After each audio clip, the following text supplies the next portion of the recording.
이사야 32장입니다. 이사야 32장 1절부터 20절까지입니다. 이사야 32장입니다.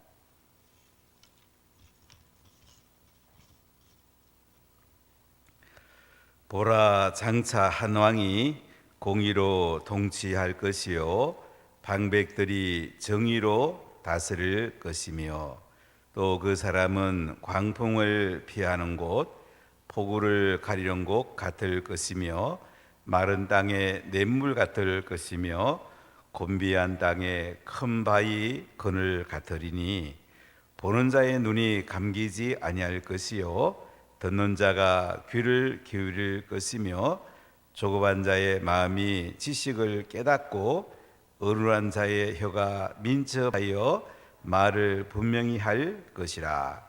어리석은 자를 다시 존귀하다 부르지 아니하겠고 우둔한 자를 다시 존귀한 자라 말하지 아니하리니 이는 어리석은 자는 어리석은 것을 말하며 그 마음에 불의를 품어 간사를 행하며 배역한 말로 여호와를 거스르며 줄인 자의 속을 비게 하며 목마른 자에게서 마실 것을 없어지게 함이며 악한 자는 그 그릇이 악하여 악한 계획을 세워 거짓말로 가련한 자를 멸하며 가난한 자가 말을 바르게 할지라도 그리함이거니와 존귀한 자는 존귀한 일을 계획하나니 그는 항상 존귀한 일에 서리라.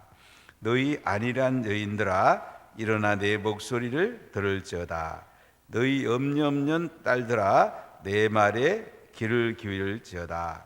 너희 염려없는 여자들아 1년 남짓 지나면 너희가 당황하리니 포도 수확이 없으며 열매 거두는 일이 이르지 않을 것임이라. 너희 안일한 여자들아 떨지어다. 너희 염려없는 자들아 당황할지어다. 옷을 벗어 몸을 드러내고 배로 허리를 동일지어다. 그들은 좋은 밭으로 인하여 열매 많은 포도나무로 인하여 가슴을 치게 될 것이라.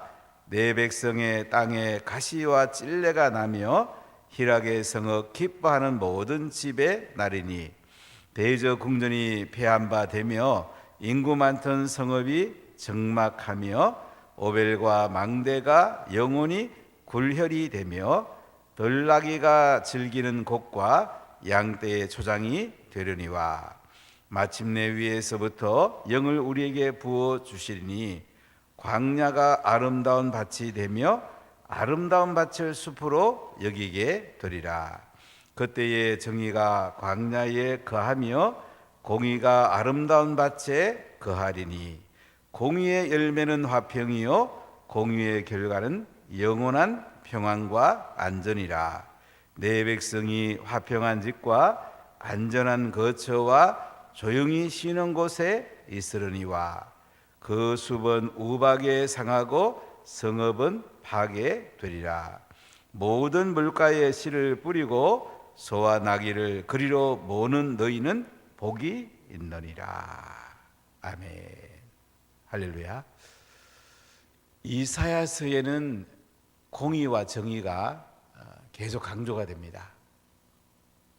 아니 성경 전체의 가장 핵심 주제가 공의와 정의, 사랑과 긍휼입니다. 이 공의와 사랑이 만나는 것이 십자가입니다. 공의와 정의로운 삶, 구약에서 가장 강조되고 있습니다. 우리 대한민국 헌법을 보면 이 정의라는 단어가 굉장히 중요합니다. 우리 헌법의 기본권은 자유, 평등인데 이 정의, 자유, 평등, 정의가 핵심 가치입니다. 어떻게 대한민국이 이렇게 하나님의 축복을 주셨는가 보면 우리 대한민국 헌법이 성경의 기반을 가지고 있습니다. 대단한 겁니다. 우리 헌법이 제정될 때에 보면 이승만 박사님께서 국회에서 이윤영 목사님의 기도로 국회가 개원이 되잖아요. 그리고 이 헌법이 기초되면서 세계 여러 헌법을 중심으로 이렇게 우리나라 헌법을 만들었는데 가장 핵심 가치는 자유입니다. 그 다음에 평등입니다. 그 다음에 정의입니다. 그 다음에 국제관계는 평화. 이 네 가지 가치를 봐도 좋아요. 저는 헌법을 오랫동안 공부를 했는데 핵심이 뭘까? 참 많이 실험을 했어요. 이 네 가지 핵심 가치가 잘 보존되기 위해서 상권 분립을 하는 겁니다. 정부와 국회와 사법부가 견제와 균형이 될 때에 자유와 평등과 정의와 평화가 세워지는 나라가 될 수가 있는 거예요. 지금 우리나라는 인권위원회, 헌법재판소, 이것도 하나의 독립된 기관인데요. 어떤 면에서 옥권분립이라고 말할 수 있을까 모르겠는데 하여간 이 견제와 균형, 지금 우리나라의 가치관에 혼란이 왔는데 진보와 보수 간의 견제와 균형을 이루는 것이 굉장히 중요합니다. 지금 진보가 너무 앞서가니까 보수 가치랑 견제와 균형이 안 되다 보니까 나라가 혼란을 겪고 있습니다. 또 보수가 또 온전히 또 너무 많아도 안 돼요. 이 견제와 균형이 굉장히 중요한 거예요. 그래서 자유, 평등, 평화, 정의, 이 핵심 가치가 진보와 보수의 가치관으로 견제와 균형을 잘 이루는 나라, 이런 나라가 건강한 나라입니다. 하나님의 복을 받는 나라입니다. 우리가 이 이사야서를 보면 이것이 기울어져 있는 겁니다. 정의와 공의가 없는 거예요, 나라가. 그래서 하나님이 유다를 심판하시는 거예요. 너무 사랑하기 때문에. 그래서 아수르의 침략을 통해서라도 정의와 공의가 있는 유다를 하나님이 세우시려고 하는 거예요. 그렇기 때문에 우리 대한민국의 현실과 너무 같습니다. 이사야서를 보면 어떻게 하나님께서 이렇게 현재 우리 상황과 똑같은 상황일까? 왜 코로나 주냐? 정의와 공의가 무너져 있다는 거죠. 이 평화와 평등, 자유,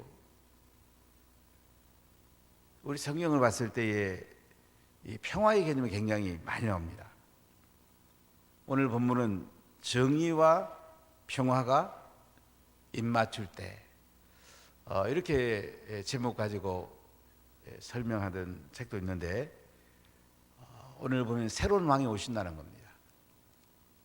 정의와 공정이 무너진 유다 땅에 하나님 새로운 왕을 보낸다는 거예요. 우리가 이사야를 보면 1장부터 12장까지는 유다의 심판과 구원에 대해서, 13장부터 23장까지는 유다 주변의 여러 나라들, 한 10개 정도의 나라들에 대한 심판과 회복에 대해서, 그 다음에 24장부터 27장을 보면 온 세상과 온 우주에 대한 심판과 회복에 대해서, 그리고 28장부터 39장까지는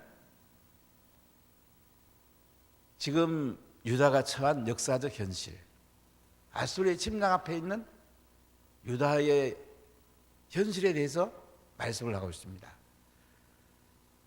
그 중에 28장과 29장을 보면 유다는 지도자가 부패해 있습니다. 나라는 이끌어가는 지도자가 중요한 겁니다. 제가 매일매일 하나님 자유민주 헌법 가치를 수호하는 대통령을 세워달라고 우리가 매일 기도하잖아요. 굉장히 중요한 거예요. 헌법이 수호돼야 되거든요. 그런데 그 당시 지도자들이 헌법을 수호하지 않았어요. 그때 헌법은 하늘법전 구약 성경이에요.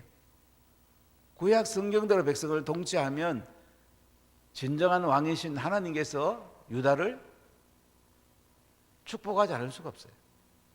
지도자들이 부패한 거예요. 공의와 정의가 무너진 거예요. 자기들 이득을 취하기 바쁜 거예요. 그래서 아수르의 침략 앞에 서가지고 30장과 31장에 보면 아수르한테 항복할 건가, 애굽을 의지할 건가, 우리 애굽의 도움을 받자. 그러고 있는 유다를 향해서 하나님은 새로운 왕을 보내시겠다, 이렇게 말씀합니다. 아수르를 의지할 건가, 애굽을 의지할 건가, 새로운 왕을 맞이할 건가.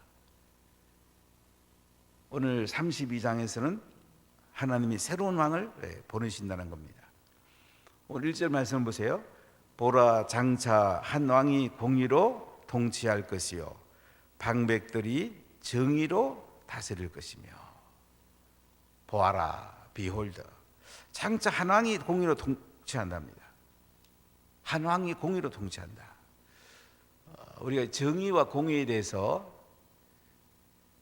아주 간단히 설명하면, 정의라는 것은 올바른 기준입니다. 우리가 살다 보면 올바른 기준이 필요하잖아요. 올바른 기준이 하나님 말씀이죠. 공의라는 것은 이 올바른 기준에 의해서 긍휼을 베푸는 거예요. 제다카, 정의, 미시파터. 우리 성경에 보면 조금 이것을 번역을 좀 이렇게 정리가 조금 덜 된 애도 있는데, 이 공의, 왕은 백성을 공의로 통치해야 되거든요. 제다카로 올바른 기준을 가지고 긍휼을 가지고 통치해야 되거든요. 방백들, 특히 재판관들은 정의로 재판을 해야 되거든요. 근데 그 당시 유다가 그렇게 하지 않았단 말이에요. 그래서 아수르의 침략 앞에 서고 있는 거예요. 그들이 정의와 공의를 행했다면 아수르가 쳐들어오지 않습니다. 하나님 다 주권을 붙들고 계시잖아요. 근데 그렇게 하지 않았기 때문에 아수르의 침략 앞에서 하나님께서는 뭐라고 하냐면, 보라, 장차 한 왕이 공의로 통치할 것이요 방백들이 정의로 다스리신다. 새로운 왕이 오신다는 거예요. 신구약 전체를 보면 이 새로운 왕이 메시아, 예수님이 오신다는 거죠. 예수님이 오셔서 공의와 정의를 행하시고 십자가에서 다 이루신다는 말씀이에요. 2절 말씀 보세요. 또 그 사람은 광풍을 피하는 곳, 폭우를 가리는 곳 같을 것이며 마른 땅에 냇물 같을 것이며 곤비한 땅에 큰 바위 그늘 같으리니. 그 사람, 새로운 왕, 메시아, 예수님은 광풍을 피하는 곳, 폭우를 가리는 곳과 같을 것이다. 광풍이 오고 폭우가 오면 피하는 곳이 필요하죠. 우리가 경제적으로 어려우면 또 잘 대피소가 필요하죠. 전쟁이 나면 피난처가 필요하잖아요. 바로 예수님이 피난처가 된다는 거죠.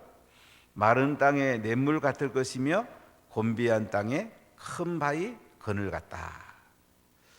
예수님 마른 땅에 냇물 같습니다. 곤비한 땅에 큰 바위 그늘 같아요. 우리 예수님께 비하면요, 우리에게 진정한 평화가 옵니다. 예수님 안에서 우리는 세상이 줄 수 없는 놀라운 평화와 은혜를 누리게 됩니다. 우리가 아무것도 없어도 예수님 믿는 것만도 우리는 가장 영광스러운 삶을 사는 거예요. 참 예수님 대단해요. 그래서 수많은 사람들이 순교의 자리까지 가도 예수님을 높이게 되는 것입니다. 3절 보세요. 보는 자의 눈이 감기지 않을 것이요 듣는 자가 귀를 기울일 것이며. 예수님이 오시면요, 보는 자가 눈이 뜨인답니다.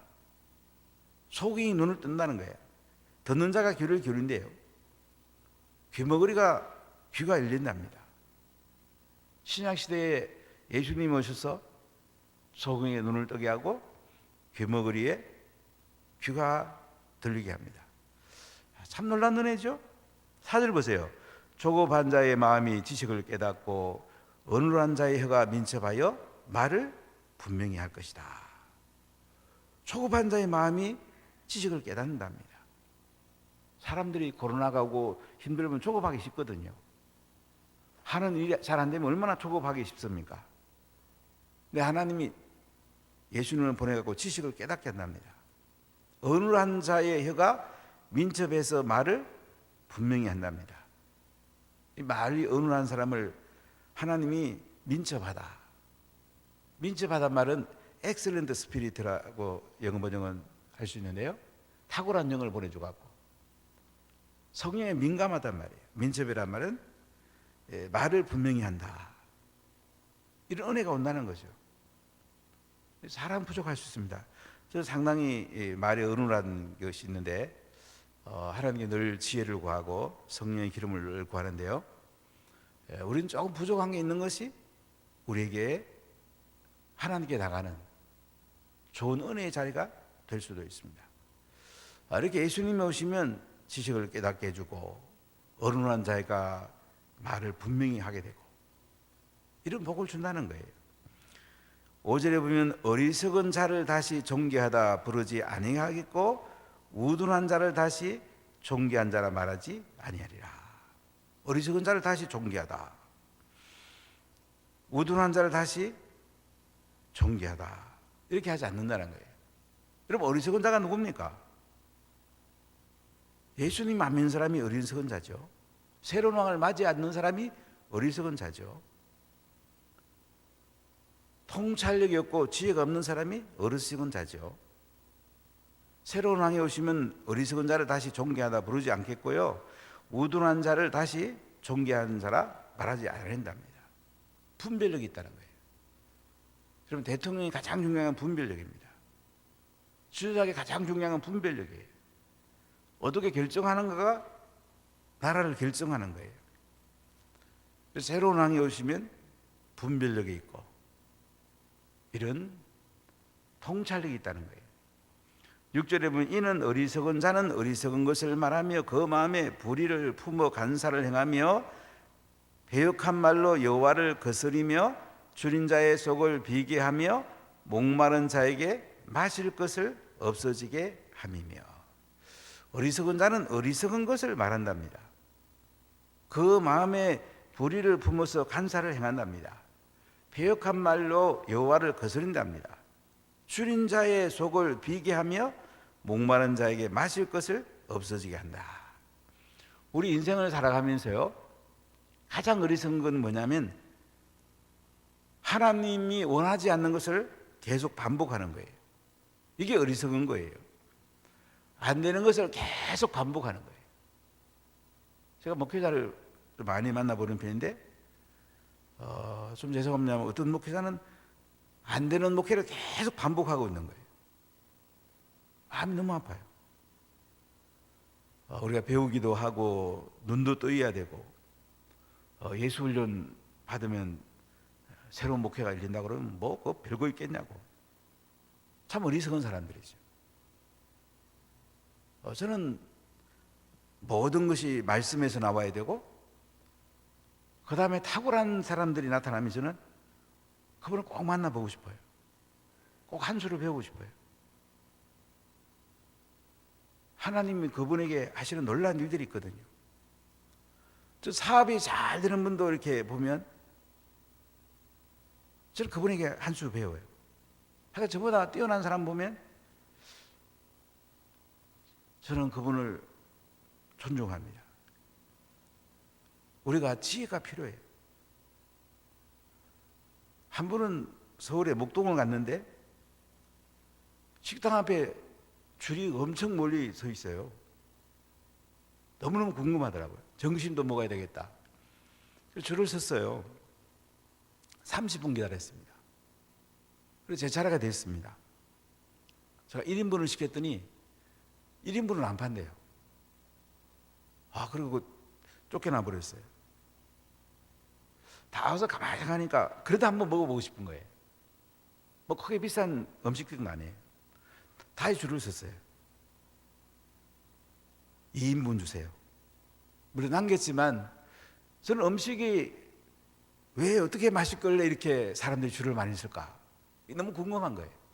한 수 배우고 싶은 거예요. 우리가 인생을 살아가면서 하나님께 배워야 되고 지혜로운 사람이 배워야 됩니다. 안 되는 것을 계속 반복하는 사람보다 더 어리석은 사람이 없어요. 근데 세상에 너무나 많은 사람은 안 되는 것을 계속 반복하고 있어요. 사업도 안 되는 걸 반복하고 있고, 자녀 키우는 것도 이웃집 아줌마 얘기 자꾸 듣다가 안 되는 거 반복하고 있고, 우리가 살아가는 많은 부분들을 보면 어리석게 살아가는 게 얼마나 많습니까? 하나님 앞에 지혜를 구해야죠. 탁월한 사람한테 배워야 되죠. 저는 땅에서는 유대인에게 배울 것이 많이 있다고 생각합니다. 자녀에 대한 책을 참 많이 읽어봤어요.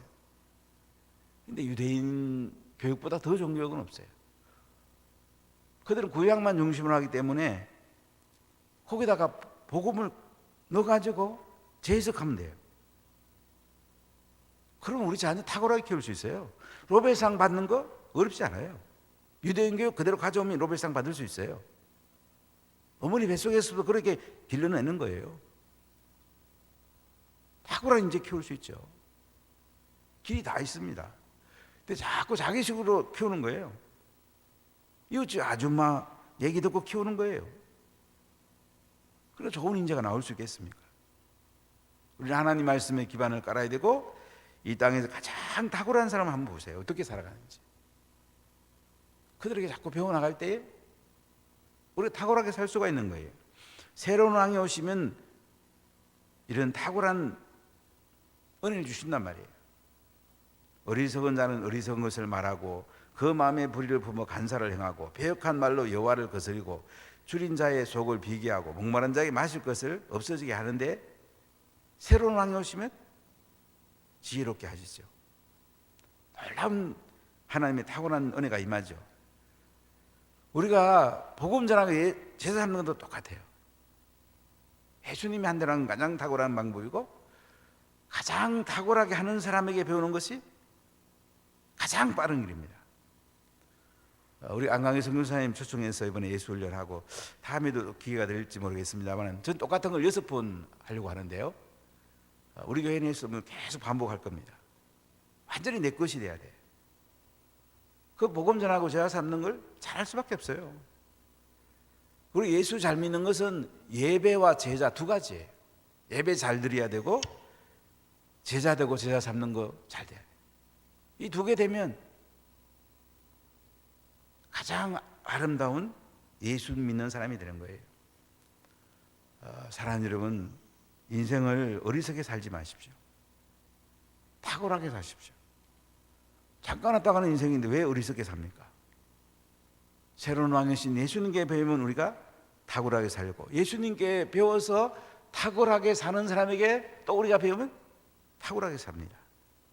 7절을 보세요.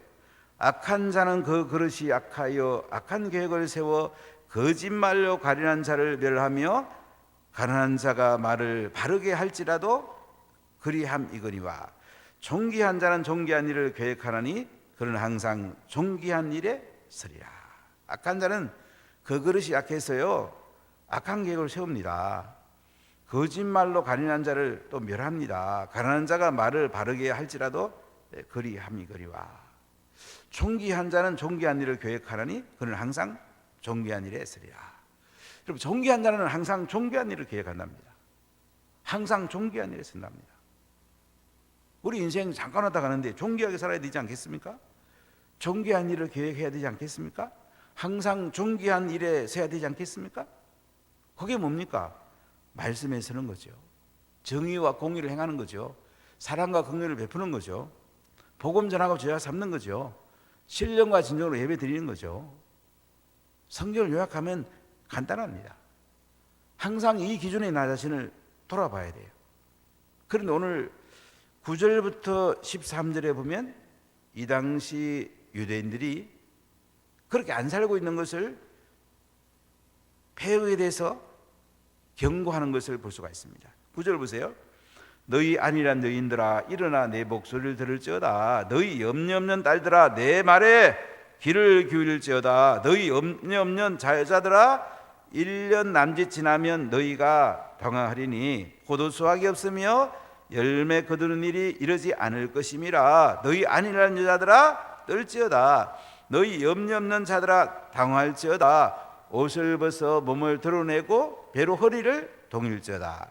그들은 좋은 밭으로 인하여 열매 많은 포도나무로 인하여 가슴을 치게 될 것이라. 내 백성의 땅에 가시와 찔레가 나며 희락의 성은 기뻐하는 모든 집에서 나리니 대저 궁전이 패한 바 되며 인구 많던 성읍이 적막하며 오벨과 망대가 영원히 고렬이 되며 들나귀가 즐기는 곳과 양떼의 초장이 되려니와. 무슨 말씀입니까? 새로운 왕 메시아 예수님이 오셨는데도 안일한 여인들, 염려 없는 여자들, 이런 사람들이 예수님을 영접하지 않는 거예요. 그래서 가시와 찔레가 나고 궁전이 패한 바 되고 망한다는 거예요. 우리가 지혜를 찾아야 됩니다. 새로운 왕이 오시면 맞이해야죠. 정의와 공의를 행해야죠. 사랑과 긍휼을 베풀어야죠. 복음 전하고 죄 삼아야죠. 새로운 왕이신 예수님이 원하는 대로 사는 것이 가장 지혜롭고 복된 삶이 아니겠습니까? 자, 15절 마침내 위에서부터 영을 우리에게 부어 주시리니 광야가 아름다운 밭이 되며 아름다운 밭을 숲으로 여기게 되리라. 위에서부터 영이 우리에게 부어준답니다. 성령을 부어준대요. 하나님은 우리가 말씀대로 살면요 성령을 부어주시고요, 가장 탁월하게 우리가 살려면 성령을 받아야 돼요. 재정도 부어주시는 거예요. 건강도 부어주시는 거예요. 우리의 모든 것을 하나님이 부어주시면 광야가 아름다운 밭이 되고 아름다운 밭을 숲으로 이기게 된단 말이죠. 하나님이 부어주는 삶이 낫겠습니까? 내가 열심히 노력하는 삶이 낫겠습니까? 부어주는 삶을 사는 것이 가장 복 있는 사람이에요. 16절 그때에 정의가 광야에 가며 공의가 아름다운 밭에 가리니. 성령이 오시고 새로운 왕인 예수님을 믿음으로 하늘에 부어주는 삶을 살면 정의가 광야에 가고요, 공의가 아름다운 밭에 간답니다. 정의롭고 공의로운 삶이 이루어지는 거예요. 공의의 열매는 화평이요 공의의 결과는 영원한 평안과 안전이라. 이 공의가 내 삶에 이루어지면 평화가 옵니다. 샬롬이 옵니다. 모든 것이 잘 되는 상태가 옵니다. 내 백성이 평화에 화평한 집과 안전한 거처와 조용히 쉬는 곳에 있으려니와 그 숲은 우박에 상하고 성읍은 파괴되리라. 모든 물가에 씨를 뿌리고 소와 나귀를 그리로 모는 너희는 복이 있느니라. 예수님께 나오고 성령 받고 공의와 정의를 행하고 평화롭게 사는 사람은 복이 있다는 것입니다. 재정도 부어주시고 농사도 잘 되고 목수급도 잘 되고 하나님의 은혜가 풍족하다는 거예요. 이 성령이 임하면 이런 놀라운 역사가 있어요. 그래서 우리 인생을 살아가면서 새로운 왕 예수님 그분의 은혜를 사모하고 성령의 기름 부음을 사모하고 정의와 공의롭게 살고 하늘의 평화를 누리며 살아가는 것, 이게 복이라는 거죠. 사랑하는 여러분, 우리가 말씀을 딱 맞춰야 됩니다. 어중간하게 사는 사람보다 더 어리석은 사람이 없어요. 한 발은 하나님 나라, 한 발은 세상 나라, 한 발은 교회, 한 발은 세상. 가장 어리석은 사람이에요. 하나님께 완전히 우리 중심을 모아야 돼요. 하나님께 중심을 모으면 하나님이 복되게 해주십니다. 내 인생은 하나님께 모든 것이 모아져 있습니까? 새로운 왕이신 예수님이 통치하고 성령의 기름 부음이 있고 공의와 정의를 행하고 하늘의 평화가 임하고 하늘의 복이 임하는 삶을 살고 있습니까? 기도하겠습니다. 하나님 감사합니다. 모든 영광이